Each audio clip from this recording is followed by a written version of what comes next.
존귀한 성도 여러분, 올해 초 계획하셨던 일들 잘 완수하셨나요? 모든 계획은 아니더라도 또 한두 가지 정도는 꽤 만족할 만한 성과를 얻으셨을 것 같습니다. 하지만 우리가 아무리 꼼꼼하게 이렇게 계획을 세운다고 해도 어떤 일을 진행하다 보면 생각하지 못한 변수를 맞이하게 되죠. 처음 하는 일이라면 말할 것도 없고요. 또 꽤 익숙한 일이라도 우리가 모든 상황이나 사람들을 다 통제할 수 있는 게 아니기 때문에 우리의 계획은 여러 번 바뀔 수밖에 없습니다.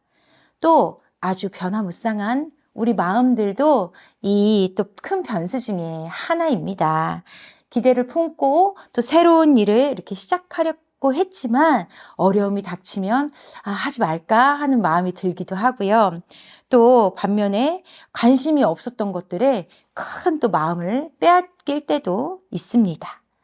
하지만 우리와는 달리 하나님은 어떤 분입니까? 신실한 분입니다. 하나님의 계획과 약속은요, 완전하고 거짓이 없으며 반드시 이를 이루십니다. 그리하여 사무엘상 15장 29절에는요, 하나님의 변함없으심에 대해서 이렇게 고백하는데요. 이스라엘의 지존자는 거짓이나 변개함이 없으시니 그는 사람이 아니심으로 결코 변개하지 않으심이니이다. 사무엘의 이 고백은요, 사울이 교만에 빠져서 하나님께 계속 불순종할 때 그를 향해 후회하시며 다른 왕을 세우신 이 하나님을 대변하는 말입니다. 하나님의 후회가 뭔가의 오차가 있어서가 아니라 바로 사랑하는 자를 향한 그런 가슴 아픈 마음을 말하는 것이다. 그리고 하나님의 구원 계획은 절대 변함이 없다라는 사실에 쐐기를 박는 말씀인 것이죠. 하나님은요, 사울 대신 새 왕을 세우셨어요. 하지만 사울 왕을 그 자리에 계속 두셨지요. 왕의 자리에 계속 두셨습니다. 그리고 사울 곁에 다윗을 머물게 하시면서 하나님을 경외하는 자의 삶을 계속 보여주셨습니다. 그와 비교해서 질투하라는 본보기가 아니죠. 하나님을 경외하는 자, 나를 바라보는 자와 같이 너도 마음을 돌이켜 이와 같이 행하라 하는 사랑하는 자를 향한 가르침인 것입니다. 그리고 신실하신 하나님의 구원 약속도 끝내 이루시지요. 다윗의 자손으로 우리 예수 그리스도께서 오셔서 우리를 구원하시고 지금도 성령 안에서 우리를 주의 몸으로 아름답게 세워가신다는 사실입니다. 구원은 이루어졌고 또한 지금도 이루어져 가고 있는 중이지요.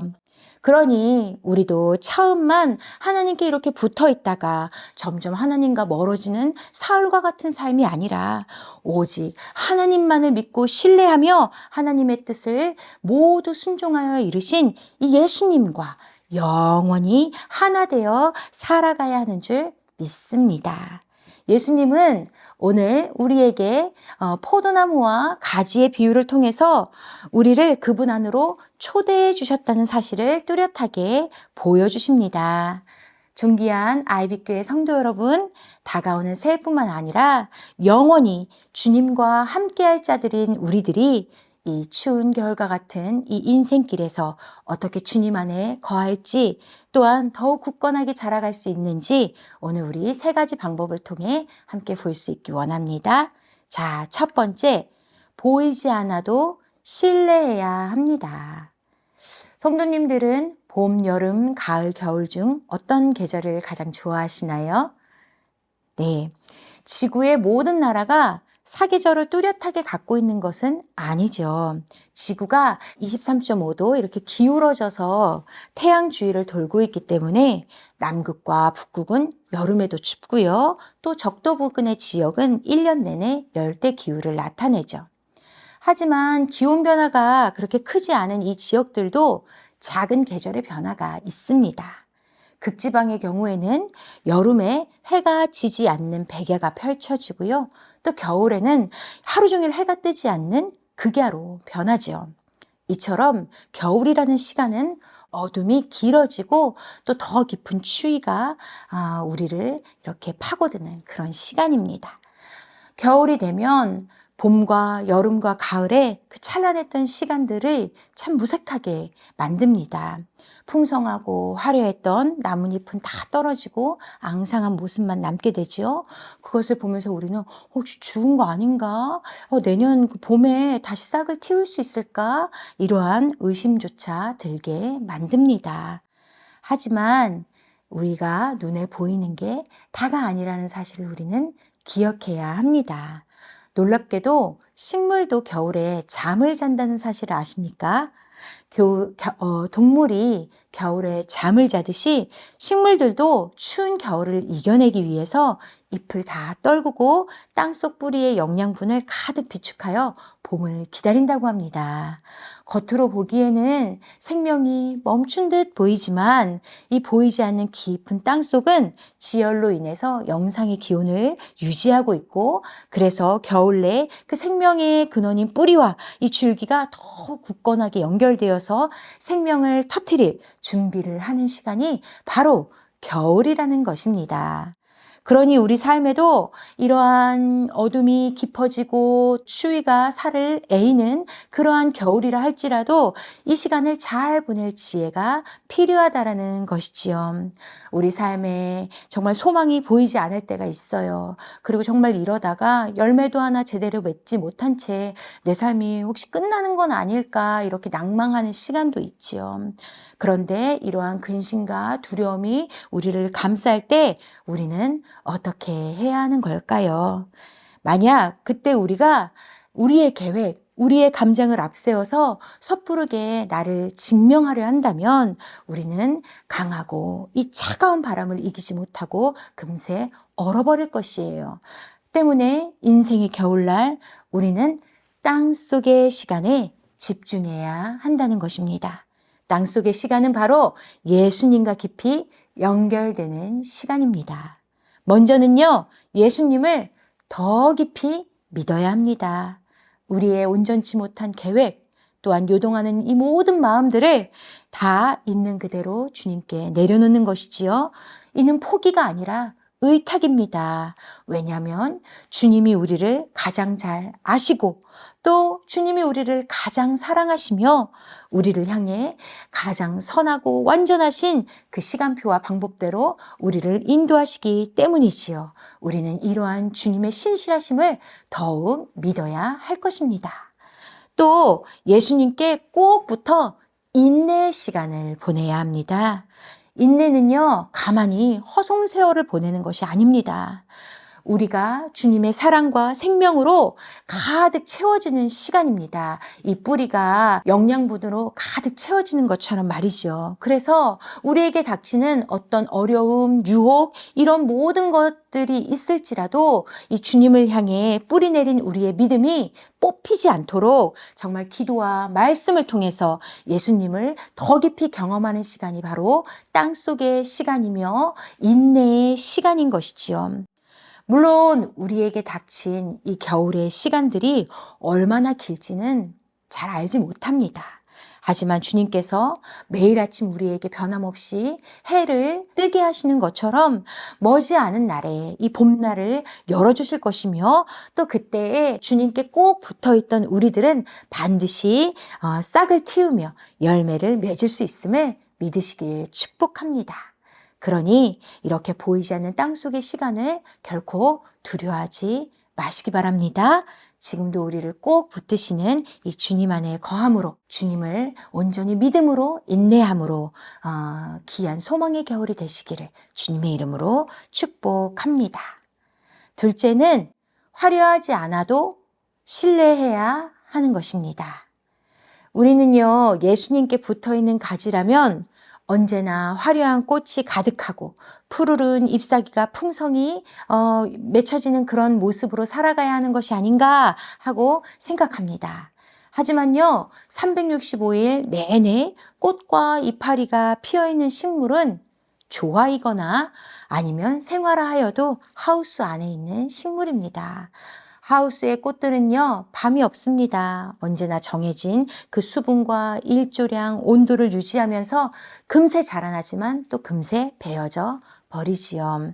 주님께 붙어있는 우리의 삶은 이런 인위적이거나 가짜의 삶이 아닙니다. 그렇기 때문에 우리가 화려한 모습에만 집중하다가는 정말 주님이 우리에게 맺어주시는 그 참 열매에 대한 만족함, 감사함을 놓치고 의기소침해 살아갈 수 있다는 것입니다. 그러면 우리는 화려한 겉모습이 아니라 나무에 붙어 있는 이 살아있는 삶에 집중해야 한다는 것이지요. 나무는 어떤 모습입니까? 여러 가지가 다 연결이 되어 있지요. 이와 같이 우리가 예수님께 이렇게 거하는 삶은 나 혼자만이 아니라 사랑을 나누는 이 공동체로 함께 연결되어 있다라는 것입니다. 그리고 예수님이 우리에게 공급하시는 이 사랑은 어떠한 사랑입니까? 우리를 죄에서 자유케 하시는 사랑이며 또한 주님이 우리를 사랑하시듯 서로 사랑하라 하시는 계명을 주셨지요. 우리가 주 안에서 살아있는 삶은 공동체와 함께 사랑하며 자라가는 삶이라는 것이죠. 하지만 우리 안에는 예수님과 이러한 한몸된 사랑의 공동체이기를 방해하는 마음들이 꿈틀대고 있습니다. 그중 하나는 교만이고 또 하나는 자기 연민입니다. 교만은요, 자기 스스로 사랑의 열매를 맺을 수 있다고 생각합니다. 그래서 주님을 의지하지 않습니다. 주님보다 앞서서 내 생각대로 더 많은 것을 공급하려 합니다. 또 무엇보다 주님께 공급받는 기도와 또한 말씀 앞에 서는 것을 소홀히 여기게 되지요. 공급이 없으니 어떻겠습니까? 그의 영혼은 쉽게 메마르게 되는 겁니다. 그리하여 베드로전서 4장 11절은 이렇게 권면하고 있습니다. 만일 누가 말하려면 하나님의 말씀을 하는 것 같이 하고 누가 봉사하려면 하나님이 공급하시는 힘으로 하는 것 같이 하라 하고 말이지요. 또 자기 연민은요, 교만과 반대로 자신에게 주어진 주님의 공급이 계속 부족하다고 여기는 겁니다. 그리하여 자신의 그 마음속에 그 저울을 두고서는 한편에는 다른 사람의 삶이나 내가 원하는 삶을 두고 또 지금 내 삶을 반대편에 두고서는 계속 저울질을 하지요. 그러면서 이것이 부족하다, 저것이 부족하다 생각하면서 이것을 이 부족해 보이는 부분을 내 뜻대로 내 열심으로 어떻게든 채워보려고 합니다. 하지만 그것이 잘 되지 않으면 주님께 원망하고 또 서러워하는 그러한 토로들을 하게 되는 것이죠. 하지만 예수님은요, 우리에게 결코 부족하게 공급하지 않는다는 사실을 믿으시기 원합니다. 자신의 생명을 이렇게 내어주면서까지 우리를 얻으신 예수님께서 왜 우리에게 부족하게 공급하시겠습니까? 또한 예수님의 것을 내 것으로 여겨서도 안 되는 것입니다. 내 삶의 주인이 내가 되는 순간 우리는 반드시 방향성을 잃게 되고 지쳐 쓰러지게 되는 것이죠. 그리하여 잠언 30절에서는 아굴이 하나님께 이런 간구를 드립니다. 7절부터 9절인데요. 내가 두 가지 일을 주께 구하였사오니 내가 죽기 전에 내게 거절하지 마시옵소서. 곧 헛된 것과 거짓말을 내게서 멀리 하옵시며 나를 가난하게도 마옵시고 부하게도 마옵시고 오직 필요한 양식으로 나를 먹이시옵소서. 혹 내가 배불러서 하나님을 모른다 여호와가 누구냐 할까 하오며 혹 내가 가난하여 도둑질하고 내 하나님의 이름을 욕되게 할까 두려워함이니이다. 아굴은요, 많은 부를 소유하는 이런 권력이나 사람들이 자신을 우러러보는 어떤 그 지혜와 능력을 구하고 있지 않습니다. 그저 자신의 삶과 그 말에 거짓이 없기를, 그리고 또한 주님이 우리에게 채우시는 그 은혜에 족하기를, 가난하게도 마옵시고 부족하게도 하지 않으셔서 하나님을 모른 채 하며 살지 않고 또 하나님을 욕되게 하지 않는 그러한 거룩한 삶이 되기를 간구하고 있습니다. 주님과 하나 된 우리 이 귀한 공동체는 이와 같은 아굴의 기도가 넘쳐나야 하는 줄 믿습니다. 나와 우리 공동체가 헛된 것을 향해 눈을 돌리지 않게 하여 주시옵소서. 오직 주님만 바라보며 주님을 닮아가게 하여 주시옵소서. 우리에게 행하신 주님의 사랑, 그 용서, 그 생명의 은혜에 만족하며 살아가는 우리 되게 하여 주시옵소서. 또한 무엇보다 주님 없이는 살 수 없는 우리 인생임을 깨달아 알게 하시고 예수님 오직 바라보며 살아가는 우리 되게 하여 주시옵소서라고 하는 그러한 고백들 말이지요. 주님의 이 몸된 공동체가 맺는 열매는 우리가 원하는 것처럼 화려한 모습이 아닐 수도 있습니다. 하지만 나는 누구인가? 또한 나는 무엇으로 사는가? 하는 이 모든 질문들을 우리의 근원이신 예수 그리스도 안에서 우리가 해답을 얻으며 나아갈 때 세상이 알 수도 없고 또 세상은 줄 수도 없는 이 주님의 크신 은혜와 그 사랑과 생명, 이 모든 영광을 품은 우리가 그 주님의 공동체로서 이 겨울날에도 신실하신 주님을 함께 더 깊이 나아가며 또한 주님이 기뻐하시는 아름다운 의의 열매를 맺는 그러한 살아있는 공동체가 되게 하실 줄을 믿습니다. 자, 셋째, 실수가 없음을 신뢰해야 합니다. 저는 이번 해에 처음 국화 모종을 사봤습니다. 그런데 3개월이나 길렀지만 여름이 너무 더워서인지 전혀 그 꽃이 필 기미가 보이지 않더라고요. 9월이 되니까 그 꽃집들에 너무 예쁜 국화 화분들이 막 나오기 시작하는데 저희 집 국화는 여전히 잎만 무성했습니다. 그런데 한 10월이 돼가고 나니까 정말 아기 손톱보다도 더 작은 꽃 몽우리가 이렇게 조금씩 돋아나기 시작하더라고요. 그리고 11월이 조금 되기 전에 정말 분홍색 그 꽃을 피워내기 시작했습니다. 얼마나 작고 소중한지 정말 그 기다림이 아쉽지 않았습니다. 그리고 늦게 핀 덕인지 아직도 저희 이 밖에는 아직도 그 분홍 꽃이 가득한데요. 이렇게 모든 식물이 다 똑같은 시간에 꽃을 피우는 게 아닌 것처럼 우리도 저마다 하나님이 열매 맺게 하는 시간이 다를 수 있는 것입니다. 하지만 그렇기 때문에 우리가 언제 열매를 맺는가? 라는 것에 초점을 두는 것이 아니라 우리의 이 매일매일 하나님이 그 열매를 맺어가시고 있는 그 과정 중인 이 시간들에 우리는 더욱더 충성되이 순종하며 살아가야 한다는 것을 기억해야 하는 것이지요.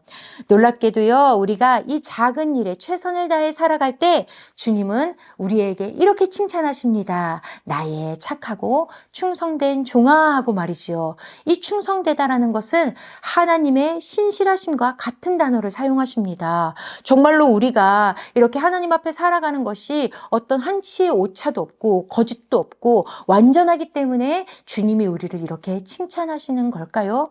아니지요. 주님은 우리의 연약함을 다 알고 계세요. 하지만 우리가 어떻게든지 예수님께 붙어 있으려고 하는 그 거룩한 애씀, 그리고 내 생각을 내려놓고 정말 주님의 뜻을 따라 살아가려는 이 믿음의 순종에 대해서 주님은 그럼에도 부족해 라는 그러한 질책이 아니라, 그러한 평가가 아니라, 정죄가 아니라 내 안에 거하라고 선포해준 이 나의 말에 귀 기울여준 너를 사랑한다. 그리고 또한 너의 기쁨을 세상이 아닌 나에게서 그것을 찾으려고 나에게 집중하는 너를 나도 기쁘게 여긴단다. 라고 하시는 이 은혜의 칭찬들을 우리에게 이렇게 부어주시며 또 맞아주신다는 사실입니다. 우리가 맺는 열매는 우리의 열심으로 맺어지는 열매가 아닙니다. 우리가 오늘의 말씀도 이렇게 고백합니다. 나를 떠나서는 아무것도 할 수 없다라고 말이지요. 우리의 열매는, 우리가 맺는 열매는 주님을 떠나서는 결코 맺을 수 없는 열매이며 이 주님의 공급하심으로만 맺을 수 있는 열매라는 사실입니다. 우리가 열매를 맺을 수 있는 것은 주님이 영원토록 우리와 함께 하시기 때문인 것이지요.